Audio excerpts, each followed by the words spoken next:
दोस्तों नमस्कार, स्वागत है एक बार फिर से आज की बड़ी और ताजा खबरों में। सभी खबरें सेलेक्टेड और काम की। बस आपसे निवेदन है, कृपया वीडियो को लाइक कर दें, चैनल को सब्सक्राइब कर लें और घंटी बटन जरूर दबा दें। वहीं पहली बड़ी खबर, राकेश टिकैत को सताने लगा डर, बोले किसानों के साथ सरकार न करे शाहीन बाग जैसा बर्ताव। आपको बता दें कि नए कृषि कानूनों के खिलाफ किसानों का प्रदर्शन पिछले 4 महीने से ज्यादा समय से जारी है। इस बीच भारतीय किसान यूनियन के नेता राकेश टिकैत को अब इस बात का डर सताने लगा है कि सरकार प्रदर्शन कर रहे किसानों के साथ शाहीन बाग जैसा बर्ताव न करे। बता दें कि कोरोना संक्रमण बढ़ने के बाद पुलिस ने प्रदर्शनकारियों को शाहीन बाग से हटा दिया था। राकेश टिकैत ने बुधवार को कहा कि सरकार को किसान आंदोलन के साथ उस तरीके का बर्ताव नहीं करना चाहिए जैसा कि पिछले साल दिल्ली के शाहीन बाग में विरोध प्रदर्शन के दौरान किया गया था। उन्होंने कहा कि प्रदर्शनकारी घर तभी लौटेंगे जब नए कृषि कानून वापस ले लिए जाएंगे, भले ही हमें 2023 तक विरोध जारी रखना पड़े। हम इसके लिए भी तैयार हैं। जब तक इन कानूनों को रद्द नहीं किया जाता है और एमएसपी पर कानून नहीं बनाया जाता है तब तक किसान घर नहीं लौटेंगे। राकेश टिकैत ने कहा कि आंदोलन कर रहे किसान कोविड-19 के सभी नियमों का पालन करेंगे। सरकार कोरोना वायरस की बात करती है, लेकिन हमने सरकार से कहा है कि वे इस आंदोलन के साथ शाहीन बाग की तरह व्यवहार न करे। ये आंदोलन समाप्त नहीं होगा। हम कोरोना वायरस के सभी दिशा निर्देशों का पालन करेंगे और ये आंदोलन जारी रखेंगे। राकेश टिकैत ने साफ कर दिया है कि यह आंदोलन तब तक चलता रहेगा जब तक कृषि कानूनों को रद्द नहीं किया जाता है। यदि आप भी किसानों का खुले दिल से समर्थन करते हैं तो इस वीडियो को लाइक कर अपनी राय हमें कमेंट बॉक्स में जरूर दें।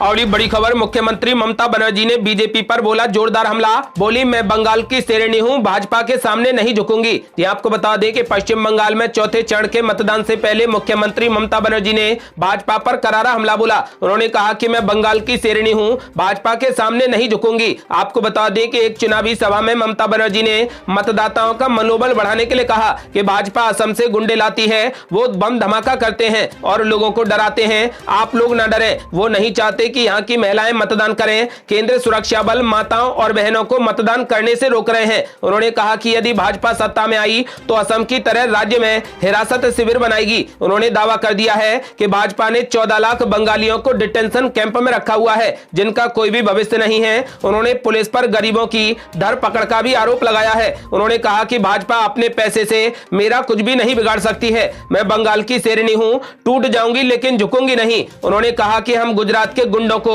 बंगाल पर कब्जा नहीं करने देंगे। पश्चिम बंगाल में 3 चरण का मतदान हो चुका है और अभी 5 चरण शेष हैं। इस बीच मुख्यमंत्री ममता बनर्जी ने बीजेपी पर जोरदार हमला बोला, बोली मैं बंगाल की शेरनी हूं, झुकूंगी नहीं और पश्चिम बंगाल में इस बार भी टीएमसी की सरकार बनेगी। यदि आप भी चाहते हैं कि टीएमसी की सरकार बने तो इस वीडियो को लाइक कर अपनी राय हमें कमेंट बॉक्स में जरूर दें।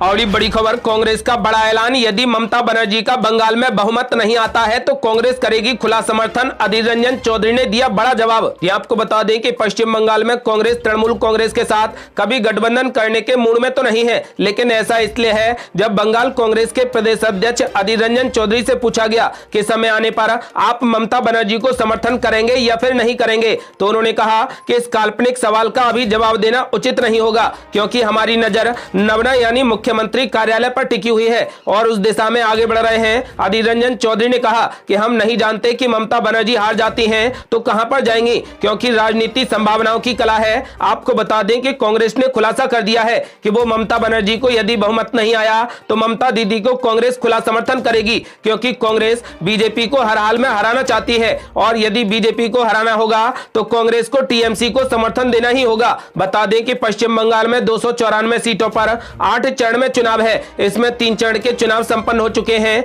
और 10 अप्रैल को चौथे चरण के लिए वोट डाले जाएंगे। और ये बड़ी खबर, ममता बनर्जी पर जमकर भड़के मुख्यमंत्री योगी आदित्यनाथ, बोले नागरिकता कानून विरोधी टीएमसी के वोट बैंक हैं, उन्हें नहीं भगाएंगे दीदी। ये आपको बता दें कि पश्चिम बंगाल में चौथे चरण के चुनाव के लिए दाव पेच का दौर जारी है। इसी कड़ी में उत्तर प्रदेश के मुख्यमंत्री योगी आदित्यनाथ ने आज हुगली में जनसभा को संबोधित किया। इस दौरान उन्होंने ममता बनर्जी पर जोरदार हमला बोला, साथ ही कहा कि नागरिकता कानून विरोधी टीएमसी के वोट बैंक हैं, दीदी उन्हें कभी नहीं भगाएंगी। योगी आदित्यनाथ ने कहा कि नागरिकता संशोधन कानून विरोधी प्रदर्शनों के दौरान टीएमसी के लोग हिंसा भड़काने में उनकी मदद कर रहे थे। उत्तर प्रदेश में हमने दंगाइयों के पोस्टर लगवाए और उनकी संपत्ति जब्त कर ली। ममता दीदी ऐसा कभी नहीं कर सकती क्योंकि वो उन्हें टीएमसी के वोट बैंक के रूप में देखती हैं। मुख्यमंत्री योगी आदित्यनाथ ने ऐलान कर दिया है कि इस बार पश्चिम बंगाल में बीजेपी की सरकार बनेगी।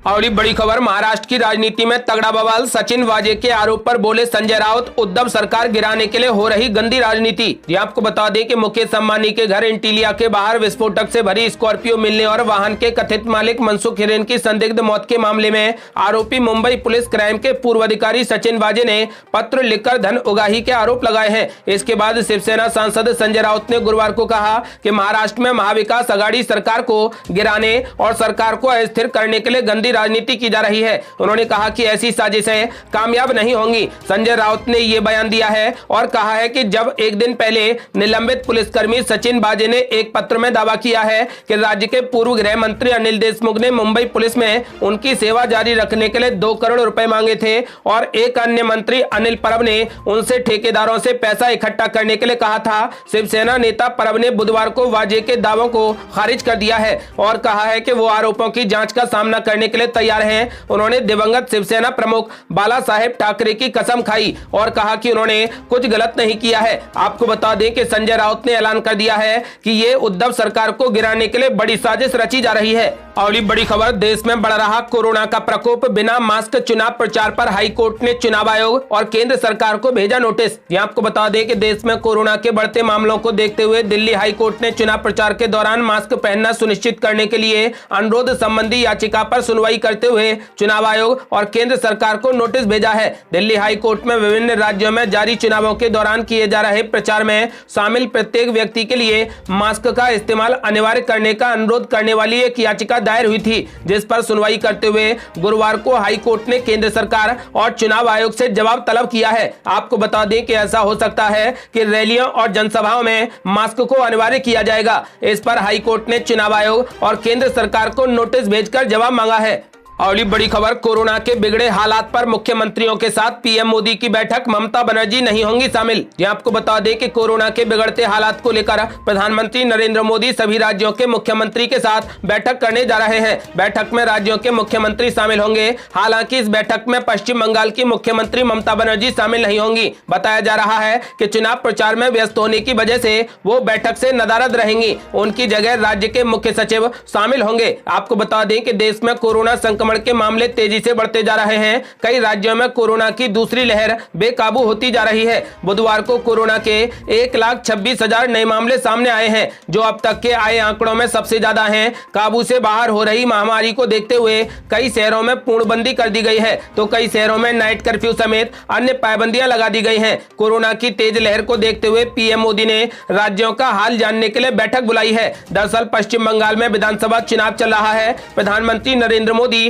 खुद भाजपा की ओर से मोर्चा संभाले हुए हैं। बंगाल में विकास नहीं होने के लिए वो ममता बनर्जी को जिम्मेदार ठहरा रहे हैं। पीएम मोदी का आरोप है कि बंगाल को दीदी ने जंगल राज बनाकर रखा है, लेकिन अब यहां के लोगों को ममता बनर्जी से मुक्ति मिलने जा रही है। बता दें कि प्रधानमंत्री नरेंद्र मोदी कोरोना को लेकर मुख्यमंत्रियों के साथ बैठक करेंगे। इसमें राज्यों में कोरोना के हालात पर चर्चा होगी, साथ ही कोरोना रोकने की रणनीति पर भी बातचीत होगी। और बड़ी खबर, मुख्यमंत्री सर्बानंद सोनोवाल का बड़ा दावा, बोले राज्य में दोबारा सत्ता में वापसी करेगी भाजपा गठबंधन। ये आपको बता दें कि असम में मंगलवार को तीसरे और अंतिम चरण के मतदान के बाद मुख्यमंत्री सर्बानंद सोनोवाल ने भाजपा गठबंधन के दोबारा सत्ता में आने का विश्वास जताया। सोनोवाल ने कहा कि 3 चरणों का शांतिपूर्ण मतदान ये दर्शाता है कि दशकों की हिंसा और उग्रवाद के बावजूद सरकार शांतिपूर्ण चुनाव आयोजित करने में सफल रही। सोनोवाल ने कहा कि हम और अधिक सीट के साथ सत्ता में वापसी करेंगे और इसका कारण पिछले 5 वर्षों में लगातार विकास के लिए कार्य करना है। असम में 3 चरणों में 27 मार्च, 1 अप्रैल और 6 अप्रैल को मतदान हुए। सोनोवाल ने कहा कि मतदान में लोगों के उत्साह ने भारत की समावेशी लोकतंत्र पर भरोसा जताया है। सोनोवाल ने असम की जनता के साथ ही प्रधानमंत्री नरेंद्र मोदी, गृह मंत्री अमित शाह, भाजपा अध्यक्ष जेपी नड्डा और अन्य केंद्रीय मंत्रियों का आभार जताया है। उन्होंने भाजपा नेताओं और कार्यकर्ताओं का भी आभार जताया। बता दें कि असम में पहले और दूसरे चरण में 73% और तीसरे चरण में 79% वोट पड़े हैं। भाजपा ने यहां पर असम गण परिषद और यूपीपीएल के साथ मिलकर चुनाव लड़ा है। आपको बता दें कि मुख्यमंत्री सोनोवाल ने एकदम से विश्वास जताया है कि इस बार भी भाजपा की सरकार बनेगी। और ये बड़ी खबर, पीएम नरेंद्र मोदी ने लगवाई कोरोना वैक्सीन की दूसरी डोज, साथ ही 45 साल से ऊपर के लोगों को कोरोना वैक्सीन लगाने का किया अनुरोध। ये आपको बता दें कि प्रधानमंत्री नरेंद्र मोदी ने गुरुवार को दिल्ली स्थित अखिल भारतीय आयुर्विज्ञान संस्थान पहुंचकर कोरोना वैक्सीन की दूसरी डोज ले ली। इस बात की जानकारी उन्होंने ट्वीट कर दी। इससे पहले 1 मार्च को पीएम मोदी ने 1 मार्च को भारत बायोटेक की वैक्सीन कोवैक्सीन की पहली डोज लगवाई थी। पीएम नरेंद्र मोदी ने ट्वीट कर कहा कि आज एम्स में कोविड-19 वैक्सीन की दूसरी डोज लगवाई गई है। टीकाकरण हमारे पास कोरोना वायरस को हराने के कुछ तरीकों में से एक है। अगर आप वैक्सीन के लिए योग्य हैं तो जल्द से जल्द टीकाकरण कराएं। आपको बता दें कि उन्होंने ऐलान किया है कि coWIN.gov.in पर जाकर रजिस्टर करें और 45 साल से उम्र के सभी लोग अपनी कोरोना की वैक्सीन लगवाएं। और ये बड़ी खबर, राहुल गांधी का बड़ा ऐलान, बोले टीके के लिए उम्र सीमा पर बहस बेकार, सभी को लगे कोरोना की वैक्सीन। ये आपको बता दें कि कांग्रेस नेता राहुल गांधी ने देश के सभी नागरिकों के लिए कोरोना वैक्सीन लगवाने की पैरवी करते हुए बुधवार को कहा कि टीके की जरूरत को लेकर बहस करना बेकार है। देश के हर नागरिक को सुरक्षित जीवन जीने का अधिकार है। उन्होंने कहा कि जरूरतों और इच्छाओं पर बहस करना बेकार है। देश के हर नागरिक को सुरक्षित जीवन जीने का हक है। गौरतलब है कि दिल्ली के मुख्यमंत्री अरविंद केजरीवाल, राजस्थान के मुख्यमंत्री अशोक गहलोत और महाराष्ट्र के मुख्यमंत्री उद्धव ठाकरे ने भी टीकाकरण के लिए उम्र सीमा में ढील देने का अनुरोध किया है। आपको बता दें कि इन सभी नेताओं ने कहा है कि कोरोना की वैक्सीन हर उम्र के लोगों को दी जाए, लेकिन फिलहाल 45 साल से ऊपर के लोगों को कोरोना की वैक्सीन दी जा रही है। लेकिन सभी नेताओं ने मांग की है कि अब सभी के लिए कोरोना की डोज दी जाए। ये थी अब तक की बेहद बड़ी खबरें। यदि आप भी चाहते हैं कि कृषि कानून हमेशा के लिए रद्द हो जाए और पश्चिम बंगाल में टीएमसी की सरकार बने, तो इस वीडियो को लाइक कर अपनी राय हमें कमेंट बॉक्स में जरूर दें। यदि आपने अभी तक हमारे चैनल को सब्सक्राइब नहीं किया है तो कृपया चैनल को सब्सक्राइब कर घंटी बटन जरूर दबा दें। जल्दी मिलते हैं बड़ी अपडेट के साथ, तब तक के लिए जय हिंद, जय भारत।